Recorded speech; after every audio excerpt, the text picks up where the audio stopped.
hoopla of Earth Day is over. The problems remain. Only time will tell if these demonstrations accomplished anything. But let's summarize the points that were brought home today to a lot of people who have missed the point so far. For instance, the militants who see all this as an establishment trick to divert attention from what to them are more urgent concerns like civil rights or like Vietnam. They seem to have missed the point that there are no civil rights or peace in a lifeless world. For instance, the politicians who see this as a safe crusade, they seem to have missed the point that it will involve treading on more special interests than ever in our history.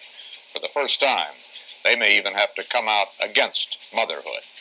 For instance, those in industry who see the crisis as only the hysterical creation of do-gooders, they've missed the point if they haven't heard the unanimous voice of the scientists warning that halfway measures and business as usual cannot possibly pull us back from the edge of the precipice. For instance, the too silent majority. The greatest disappointment today was the degree of non-participation across the country, and especially the absence of adults.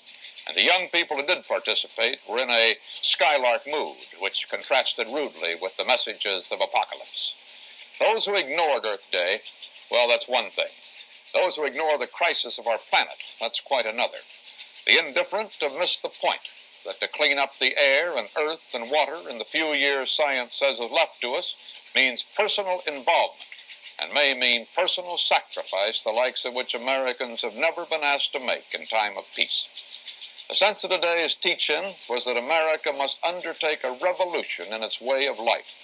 Affluent America will, we were told, almost certainly have to scale down its standards of living, give up having as many cars, as many children, as many cans, as many conveniences, as much conspicuous consumption.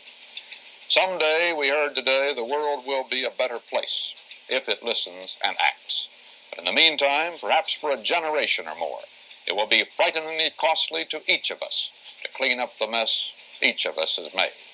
But the cost of not doing so is more frightening. That's what today's message really means. And those who marched today, and those who slept, and those who scorned are in this thing together. What is at stake and what is in question is survival.